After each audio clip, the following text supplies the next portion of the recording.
2 horas de coleccionismo, cultura pop, juguetes y todo lo que te lleve a un momento feliz de tu infancia. Recordá, sábados de 16 a 18 horas, Adictos al Plástico, un programa de coleccionismo. 8 AM, Marcelo Rojas, Diego Gutiérrez, Melissa Centurión comienzan el viaje de 2 horas por el globo terráqueo. Hacen check-in y te llevan al Mundial de Noticias. Vas a llegar a la final sabiendo todo lo que pasa en la Tierra. Hasta las 10 AM. Esto es Vuelta por el Universo por Vorterix Mar del Plata.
Hola mundo, feliz año nuevo para todos los que habitamos este planeta llamado Tierra. Buenos días, buenas tardes, buenas noches. Así damos comienzo al primer programa de Vuelta por el Universo de este 2024 hasta las 10 de la mañana en Vorterix Mar del Plata 104.5, donde les decimos que nos pueden ver y escuchar a través de www.vorterixmdq.com.ar, así se dice ahora, que hay una app que es Vorterix MDQ. Nos comunicamos, nos mensajeamos a través del 223-548-1045.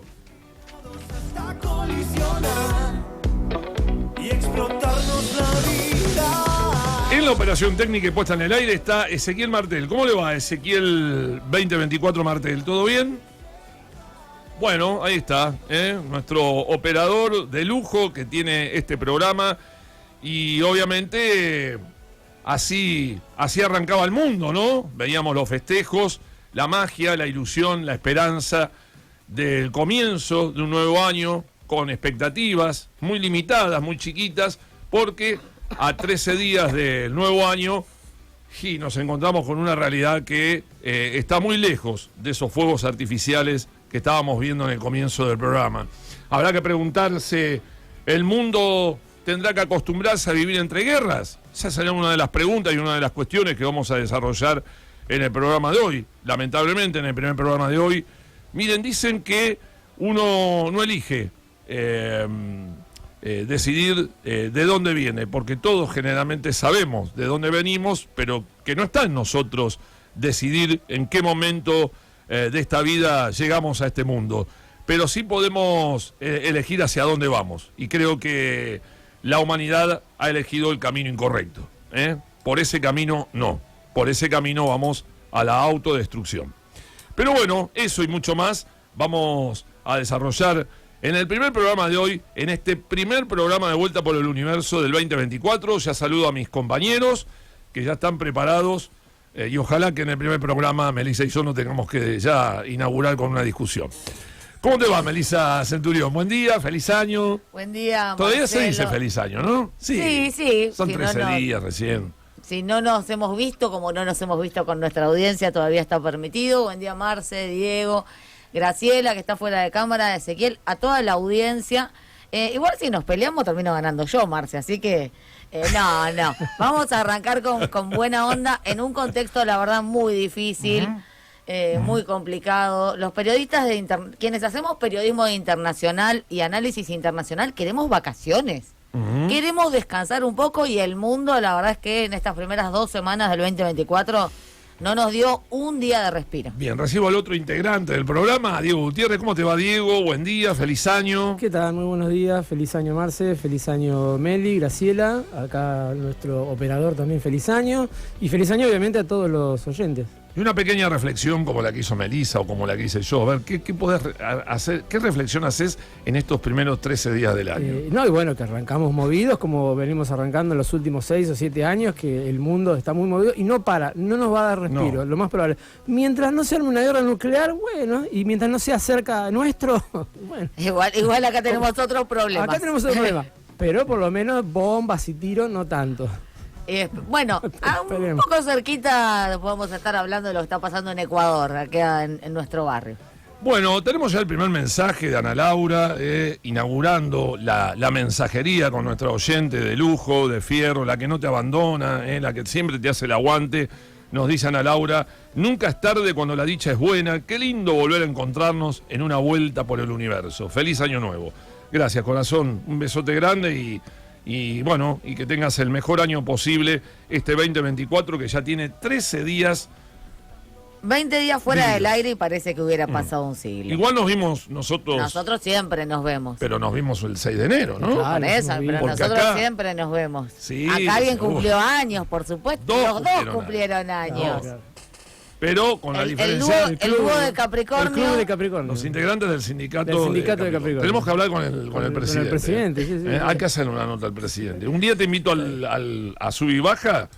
Dale, pues. Y hablamos con el presidente del sindicato, ¿viste? Porque no quiero. Encantadísimo. No quiero derrapar en este programa.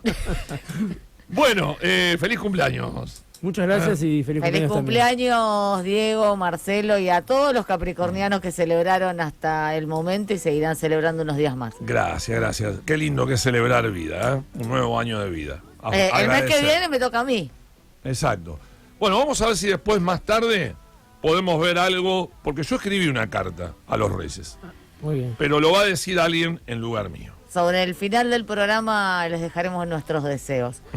Pero vamos a empezar con una columna clásica porque si el jugador es bueno no se cambia, ¿no? Dice. Claro, si el equipo anda bien, funciona, no se toca. Así que ponemos la música de siempre, la música de Coldplay y presentamos los títulos de etapa de la semana.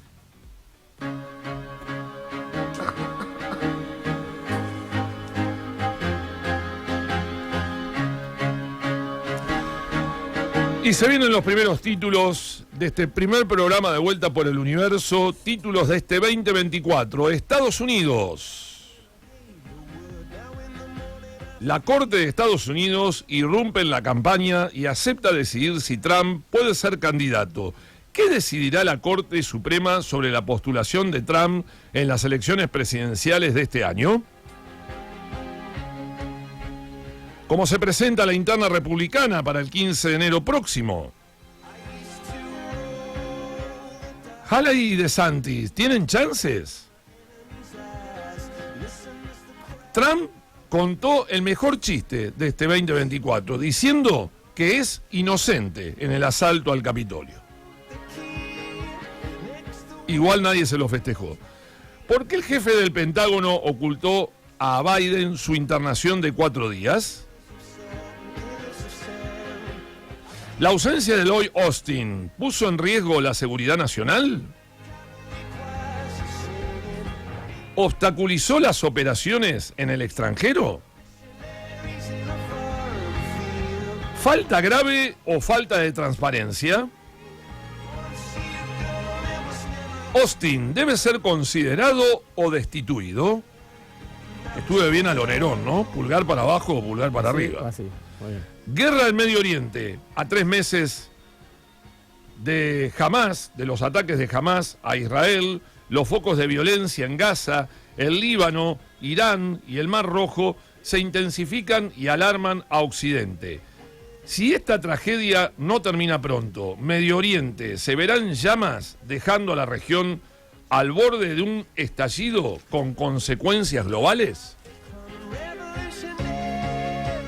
¿La humanidad deberá olvidarse de vivir en un mundo de paz? Sin Hamás y sin colonias judías, ¿cuál es el plan posguerra que proyecta Israel para Gaza? Ecuador, el presidente Álvaro Noboa decretó el estado de excepción tras la fuga del narcotraficante José Marcias, estallando la violencia narco que provocó la movilización del ejército. ¿Negociará o será intransigente con los terroristas? ¿Noboa podrá retomar el control del país? ¿Se viene el plan de seguridad inspirado en el modelo Bukele? ¿Qué mensaje les dejó el presidente Noboa a los jueces y fiscales? Y finalmente, Corea del Norte, tensión en la península coreana. Kim Jong-un vuelve a disparar misiles a un centenar de kilómetros de Seúl. ¿Se descongela el conflicto con Corea del Sur?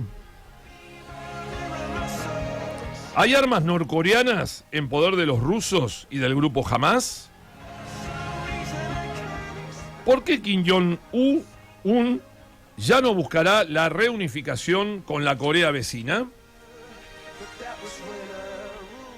¿Es cierto que hackers especialistas en robar criptomonedas están financiando los arsenales militares en Corea del Norte? Tremendo, ¿eh? Otra que los fuegos artificiales del 2024, ¿eh? Hemos tirado con munición gruesa aquí hoy en la mesa de Vuelta por el Universo, aquí en Vorterix Mar del Plata. Y ya tenemos la primera comunicación del día de hoy porque tenemos del otro lado de la pantalla a María del Pilar Álvarez. Ella es doctora en Ciencias Sociales, especialista en estudios de Asia y particularmente en Corea del Sur. Así que, bueno, la hemos convocado en este inicio de año para analizar este incremento de las tensiones que en las últimas semanas, en los últimos días, se ha dado entre estos dos países. Buenos días, María del Pilar, bienvenida a Vuelta por el Universo. Hola, buenos días. Gracias por la invitación. ¿Qué tal, María del Pilar? Buenos días, Marcelo Rojas te saluda. Bueno, ante todo, feliz año. Vamos a empezar con un mensaje. ¿Viste? Vamos a empezar con un buen mensaje. Con un mensaje. Frente a esos titulares que leías. Tremendo, ¿no? Tremendo. Tremendo. Otra que la pirotecnia del primer día del año, ¿no? Exacto. Bueno, María del Pilar, ante todo, te agradezco la posibilidad de estar hoy con nosotros en este primer programa del año. Y te pregunto, digo, ¿por qué permanentemente Kim Jong-un hace un juego macabro, perverso, esto de estar continuamente anunciando que va a una guerra, que no le interesa ya la reunificación con Corea del Sur? Te pregunto, digo, ¿cuáles son los motivos, las causas y si se descongela este conflicto con Corea del Sur? Bueno, que no hay motivos para la reunificación es un poco relativo porque de alguna manera está en la política de ambas Coreas, pero cambia lo discursivo, como bien vos decías, por las declaraciones que ha habido más recientes de Kim Jong-un en función de cuál es el escenario regional y cuál es la situación también en Corea del Sur. Entonces se entiende que cuando en Corea del Sur está bajo un gobierno conservador, como es el gobierno actual, que suele ser más reticente a esperar un diálogo o una relación más fructífera con Corea del Norte, ya Corea del Norte de antemano se predispone a no vamos a tener buenos vínculos y bueno, no es negociable. Eso se sumó a un escenario que un poco era como lo que estabas leyendo, ¿no? Tenemos desde el estallido de la guerra de Rusia y Ucrania, las nuevas tensiones que hay justamente ahora en Asia, ¿no? Con estas presiones en la situación de China-Taiwán, justamente ahora que hay elecciones en Taiwán. La situación, bueno, en Medio Oriente, bueno, tenés un escenario donde esa conflictividad y esta presión de alguna manera de Estados Unidos hacia sus aliados es muy fuerte, y en eso, bueno, Corea del Sur ha pactado una alianza estratégica con Japón, Estados Unidos, ha tomado un posicionamiento bastante claro frente a todos esos conflictos, y bueno, entonces Corea del Norte dice, yo también tengo un posicionamiento claro, y en esta situación es innegociable, claramente unificación no hay. A pesar de que en términos racionales, históricos, no es viable una reunificación claramente en el corto plazo, ¿no? Es un poco una cosa discursiva, nacionalista, identitaria, no es un plan realmente que ellos tengan y que vaya a ocurrir en el mediano plazo. Ahora, ya les doy a ustedes también, te consulto, digo, ¿cuál es la verdadera cara de Corea del Norte? Digo, porque por un lado voy a citar una fuente que sabemos que no va a tirar buenas noticias, que es la CNN en español. Sostenía la CNN que hay familias que están pasando hambre en Corea del Norte, pero por el otro lado,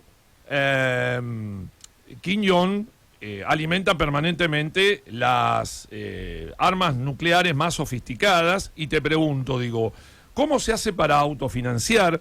Porque según un título de la CNN, sostendría que habría una banda de hackers que estarían robando criptomonedas, dicen ellos, 3.000 millones de criptomonedas robadas por Corea del Norte, y que ese dinero mal avenido se estaría utilizando para financiar el arsenal militar de Corea del Norte. ¿Cuál es la verdadera cara de Corea del Norte?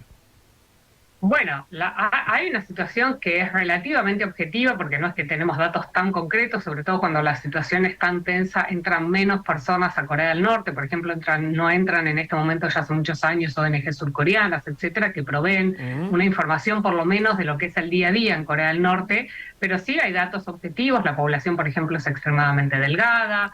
Si uno yo estuve en Corea del Norte en 2019, bueno, la situación es muy precaria en términos de desarrollo agrícola. Por ejemplo, en Corea del Sur, uno visualmente, aunque una persona no entendiera, va a ver todos los invernaderos, que es casi todo invernadero el país por una cuestión climática. Eso no ocurre en Corea del Norte, y no es porque ellos tengan agricultura orgánica, sino simplemente porque no tienen condiciones para un desarrollo mejor.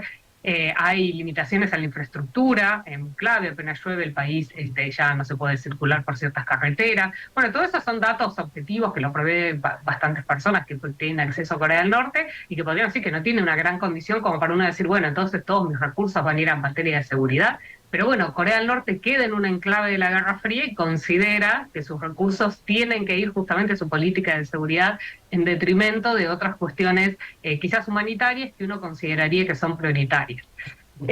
Respecto al origen del dinero, siempre está esta especulación. Corea del Sur también especula con que hay hackers, el tema de criptomoneda. En otras épocas Estados Unidos especulaba que podría haber tráfico de drogas. No ha estado comprobado en hacer, es más, podría ser más viable lo de las criptomonedas que lo del tráfico de drogas, que nunca estuvo comprobado. La realidad es que en principio Corea del Norte se sostiene en un colorario del crecimiento chino. Sería a partir de que ese crecimiento chino tan exponencial va a llegar a esas zonas remotas, porque estamos hablando de una zona remota, no ha sido la prioridad de los primeros años del desarrollo chino, tampoco las provincias del norte, pero obviamente ese desarrollo ya ha llegado, son ciudades muy dinámicas, mucho más desarrollados. Como un colorario tiene inversiones chinas en su territorio, ¿no? Que suficientes para esa subsistencia.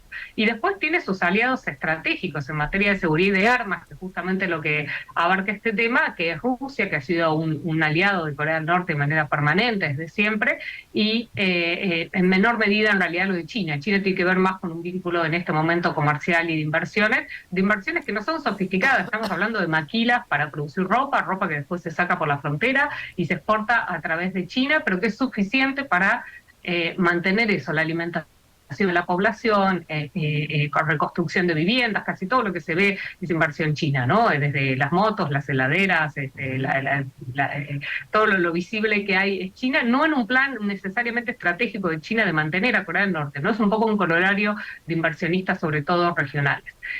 Pero con Rusia tenemos una alianza desde siempre, que nunca se ha roto, y que es la que le ha proveído el conocimiento justamente para el desarrollo de estos misiles en aquel momento. De hecho, los misiles que ahora están en cuestión es conocimiento ruso, que Rusia de hecho dejó de desarrollar por cuestiones históricas, y ahora como que vuelve a Rusia a través de Corea del Norte, que está colaborando en el marco del conflicto de Rusia y Ucrania con misiles y otro tipo de armas a Rusia.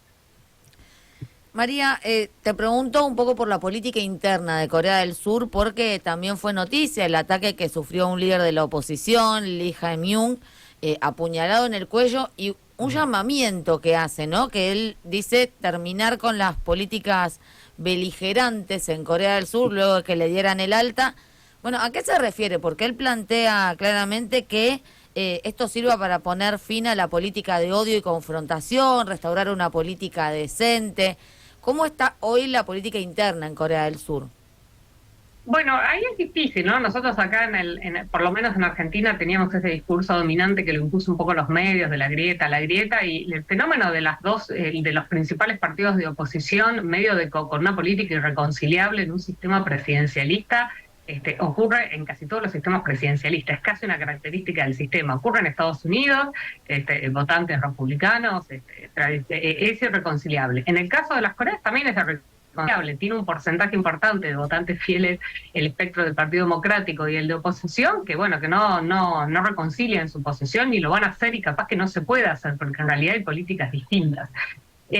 No tiene que ver con la situación de confrontación de las Coreas, ¿no? Se entiende, a pesar de que los dos partidos los diferencia la política con las Coreas. Lo que ocurrió en sí mismo, el incidente, aparentemente no tiene que ver de manera directa. Ha habido otras situaciones de violencia política en Corea del Sur, no es la primera vez que aparece una situación así.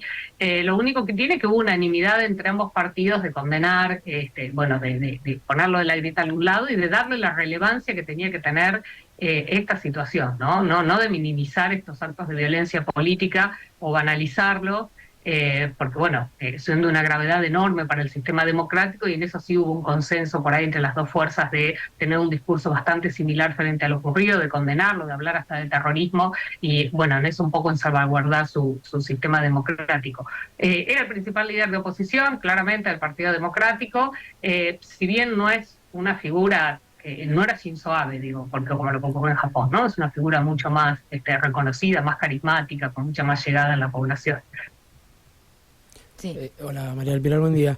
Bueno, yo te cambio a la otra Corea, y bueno, hace mucho tiempo que no se nombra a la hermana de Kim, y siempre fue un personaje que parecía como muy misterioso, que se habló un tiempo, pero se dejó de hablar. Digo, ¿cuál es el rol verdadero de la hermana de Kim en este momento en Corea del Norte? Bueno, no, tiene un rol clave, claramente es la mano derecha de Kim Jong-un en la organización. No sé, ahora se especula menos porque antes no querían especular con que iba a ser la sucesora del poder, y apareció un nuevo personaje femenino que es la hija. Sí. Podría ser más coherente que él, es un hombre muy joven de hecho, así que no habría por qué matarlo ahora, salvo que ocurriera algo. En principio tenemos para unas cuantas décadas de Kim Jong-un, o todo indicaría eso. Y bueno, y ahora está este fetiche, me parece, un poco desde el exterior, de pensar en estas mujeres, ¿no? Porque una estructura fuertemente masculina, como es las estructuras políticas en esa parte del mundo, y sobre todo en Corea del Norte, pero en esa parte del mundo, ¿no? En general son unas estructuras muy masculinas. Ver estas dos mujeres empoderadas en un régimen que tiene ese nivel de violencia que es indiscutible, no, me parece que genera un poco de fetiche desde afuera. Claramente es una pieza central para Kim Jong-un, ¿no? Es la persona que negocia, es la persona que negocia en los vínculos con Corea del Sur. Lo que pasa es que ahora tenemos estos diálogos totalmente frisados. No hay posibilidad, porque a su vez Corea del Sur se ha declarado a favor de la alianza en materia de seguridad con Estados Unidos y Japón, ha firmado un nuevo acuerdo de seguridad, y bueno, claramente en ese contexto no hay posibilidades de que las Coreas vayan hacia un diálogo. Bueno, ahora me cruzo de vereda, digo, voy a la Corea del Sur, y te voy a consultar lo siguiente, digo, si hipotéticamente existiera un conflicto armado entre las dos Coreas, digo, ¿Corea del Sur está en condiciones de enfrentar a Corea del Norte, o está, digamos, presionado a negociar? Porque estaba leyendo un artículo de que hay una muy baja tasa de natalidad en Corea del Sur, y que no tendría un ejército de reserva Corea del Sur en caso de tener que optar por la opción militar. ¿Qué hay de cierto en esto?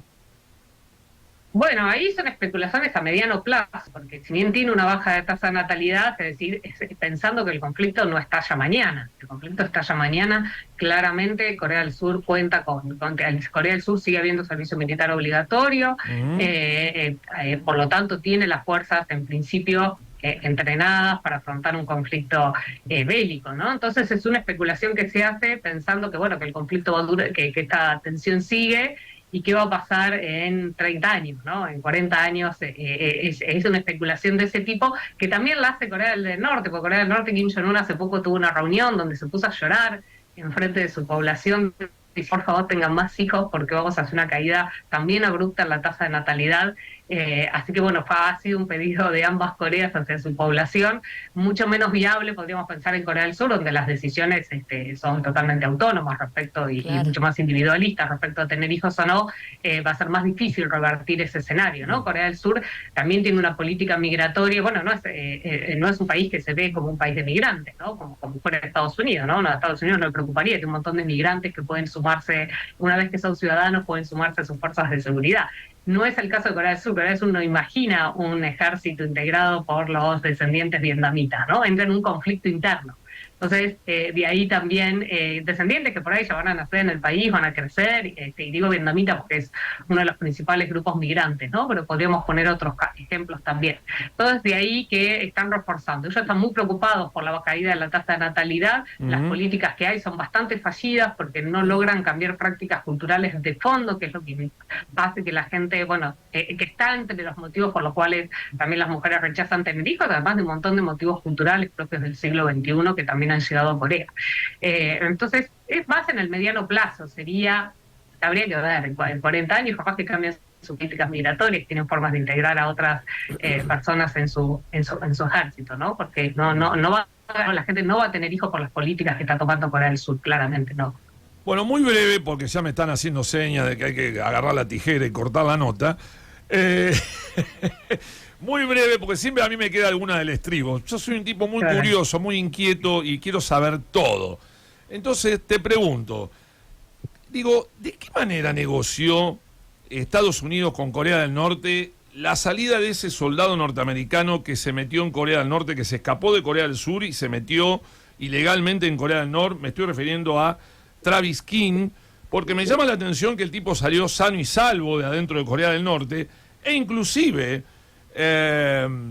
King dijo que, bueno, obviamente habló muy mal de Estados Unidos, que este soldado, dice, se había ido a Corea del Norte porque se sentía muy maltratado en Estados Unidos. Digo, este soldado, fue funcional a King, ¿y cómo se negoció la salida de este soldado de Corea del Norte? ¿Quién negoció la salida? Bueno, obviamente los servicios de seguridad, pero con la colaboración claramente de Corea del Sur, ¿no? La negociación es inviable sin Corea del Sur, sin los servicios de seguridad, que es el canal real para la comunicación con Corea del Norte, sobre todo porque en el soldado que Corea decidió devolver es el soldado que cruzó la frontera, ¿no? Entonces ahí tiene que ver con la seguridad de ambas Coreas.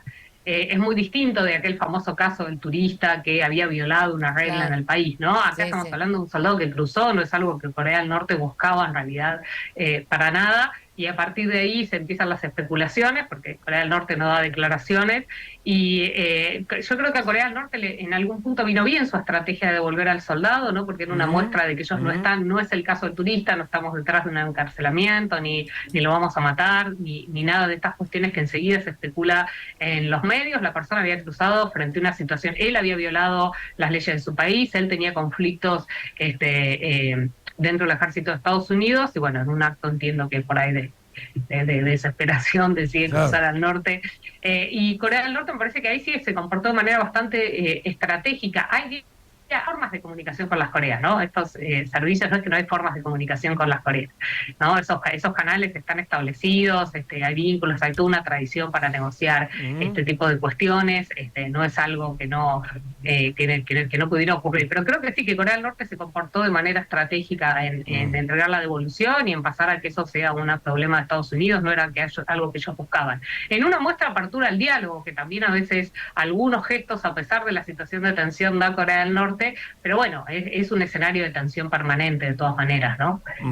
También, por ejemplo, ahora el lanzamiento de misiles es muy sensible, ese lanzamiento va hacia una isla es un territorio muy pequeño, ¿no? La población de Corea del Sur vive hasta la frontera, ¿no? Cerca de la frontera del territorio con Corea del Norte tenemos población que vive entonces es muy sensible. Ahora los misiles afectan a una de las islas afectadas, ya murió población en el año 2010 en una situación así confusa, población surcoreana. Entonces, bueno, también cada esta situación tiene muchísima sensibilidad para la población en general, que se ve muy afectada por el conflicto y que puede perder la vida en un intercambio de tensión momentáneo. María del Pilar, por sí o por no, voy al estilo Sergio Massa, por sí o por no, digo, ¿la humanidad debe olvidarse de vivir en un mundo de paz? No, claramente, ante todo la paz. Bueno, bien, me gustó esa respuesta. Bueno, te queremos agradecer la entrevista de hoy, espero que la hayas pasado bien, que te hayas sentido cómoda en nuestro primer programa del año y, por supuesto, agradecerte, ¿no? El hecho de estar con nosotros y, bueno, y escuchar estas interesantes reflexiones ante unos comunicadores muy inquietos y curiosos de querer saber todo. Todo ahí como escuché al inicio, vienen con una agenda contundente. Y solo agrego un detalle, porque justo va a estar las elecciones en Taiwán, que igual se esperaba que ganara el partido actual de gobierno, y obviamente eso suma de alguna manera a la tensión regional, ¿no? Se van a esperar ahí ahora que la tensión con China continúe, y por lo cual también afecta de alguna manera la situación de las Coreas y el papel de Estados Unidos en la región. Bueno, si nos vamos a matar, nos matamos todos, diría el loquito de la temporada pasada acá en Mar del Plata. Bueno, te mando un beso grande y que tengas un muy buen comienzo de 2024 para vos, que sea un buen año. Bueno, gracias. Hasta luego. Gracias. Bueno, así pasaba entonces la palabra de María del Pilar Álvarez, ¿no? Sí, la primera entrevista en el primer programa del año, con todas las tensiones entre Corea del Sur y Corea del Norte, pero también la política interna, ¿no? La hermana de Kim Jong-un, las discusiones entre los principales partidos políticos de Corea del Sur. Bueno, mucha tela para cortar y mucho más vendrá. Pero nos vamos a la música. ¿Cómo no? Vamos. Vamos a escuchar un poquito de música de Corea del Sur, porque hablamos de Corea del Sur. Así que escuchamos un poco de lo que los caracteriza. K-pop, Twice y esta pregunta, what is love? ¿Qué es el amor? ¿No? Vos preguntabas la paz, la humanidad. Bueno, ¿qué es el amor? Se preguntan.